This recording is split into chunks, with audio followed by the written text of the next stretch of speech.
बोलले ही ना तो chicken.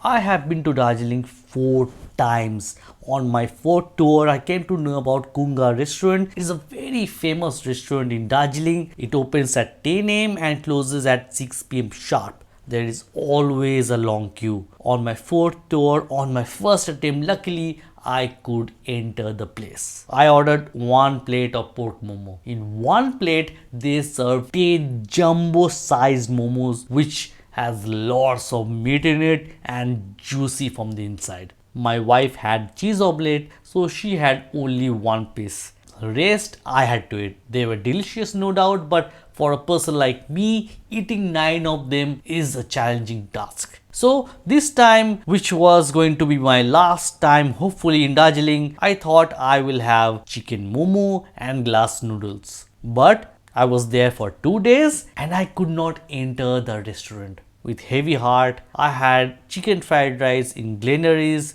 finished the trip and came back home. Then I told myself, so what, I could not eat momo in Darjeeling. I will find the best momo or dumpling or dim sum or whatever you call it. So I took an early morning train with my son and wife and off we went to food capital of India, Kolkata. The plan is simple, but I just can't have lunch and come back home. I had to make a short trip out of this. So first we got down at Howrah station. Then we went to Howrah metro station, which is right at the corner. Metro makes moving around the city so much convenient. The metro rail goes through a tunnel which is about 30 meters under the Hooghly river. Then we changed line at Esplanade and finally we got down at Rabindra Sadan metro station. I decided to try different things for breakfast which I normally don't have.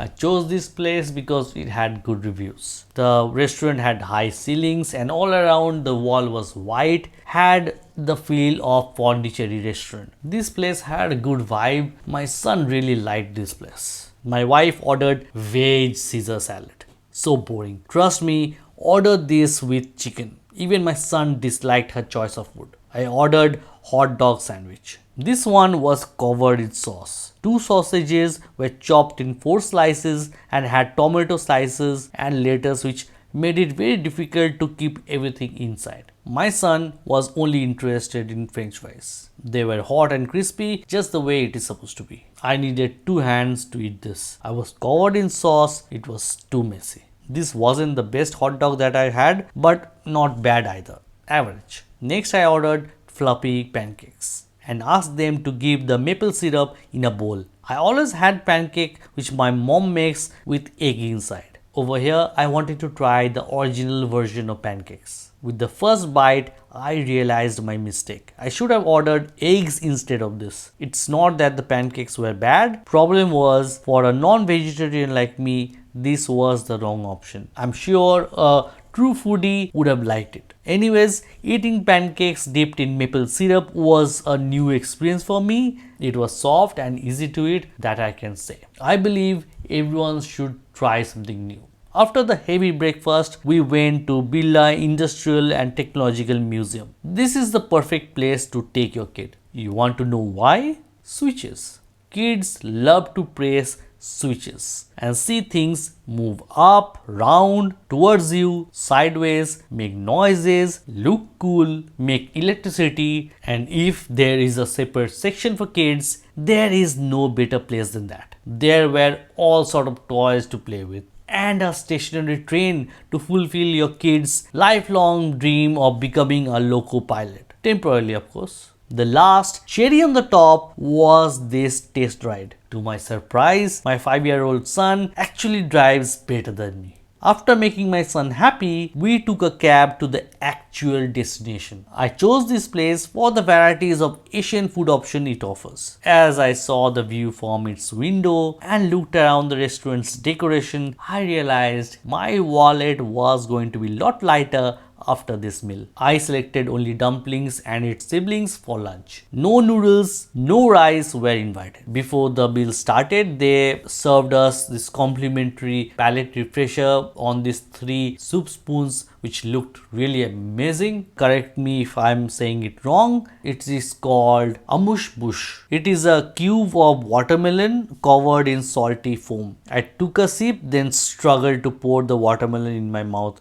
It is impossible to pour it at one go. I was eating it with a straight face and nodded to show my appreciation, but trust me, it wasn't a great start. I was worried about the food I ordered because I had no idea how they were going to taste like, and they were really expensive. My son was craving for jhuri aloo bhaja, rice and fish. He was least interested about my adventure. The first dish is prawn hargao. Second one is chicken and pak choi. Third one is crab and scallop ravioli. The fourth item is cheng fang, chicken and chives. Let the food tasting begin. I started with the prawn hargao. Being a food blogger is a tough job, I realized just now. The thin, soft, translucent skin tore off before I could eat it. It was hot and I put the whole thing inside my mouth. It's supposed to be eaten while it's hot, but not this hot. The steamed succulent prawn had perfect blend of saltiness and sweetness. The opening dish was good, 7 out of 10. Next is chicken pak choi, but I was eyeing the ravioli because it was looking so good. This time I was careful, but it was hotter than the previous one. The tender chicken was super soft and juicy and just melted in my mouth as soon as I gathered myself and started chewing it. 8.5 out of 10.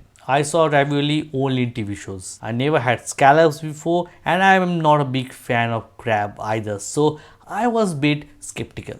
I expected it to be hot too, but it was at room temperature. This dish had the mixed taste of chicken and prawn. It looked and tasted luxurious. It was the only spicy dish of the day. I loved its broth the most. I slurped every bit of broth that was left on the plate when others were not looking at me. This dish deserves 9 out of 10. Fourth item was cheng fang chicken and chives. These were fried minced chicken wrapped in rice noodle seed and chopped in 6 pieces. I tried it without dipping in soya sauce. Then I tried with the soya sauce. Tasted good both the time. My son only ate this and chicken pak choi dim sum. If you have a child, select this as their food option. Eating cheng fang for them won't be a fuss. This was also 8 out of 10. Since we were not full yet, I ordered another ravioli and chicken pak choi. With them, I ordered a new dish, ZOZ chicken leg. The presentation was really good. The top layer of this dish was crispy. Beneath the crispy layer, there were 5 fried dumplings. The crisp part tasted like suji and the dumplings had thicker layers. It was for me 7 out of 10. At the end of the meal, our stomachs were full. We had a very good family outing. All in all, a day well spent. Then took the evening train back to Asansol. The dumplings I tasted here were very good, but my quest to find the best is not over yet. So if you have a place in mind that serves the best dumplings, write in the comment section. I would like to try them too and maybe make a video on them. Meanwhile, my son had the best meal on the train, a bag full of chips.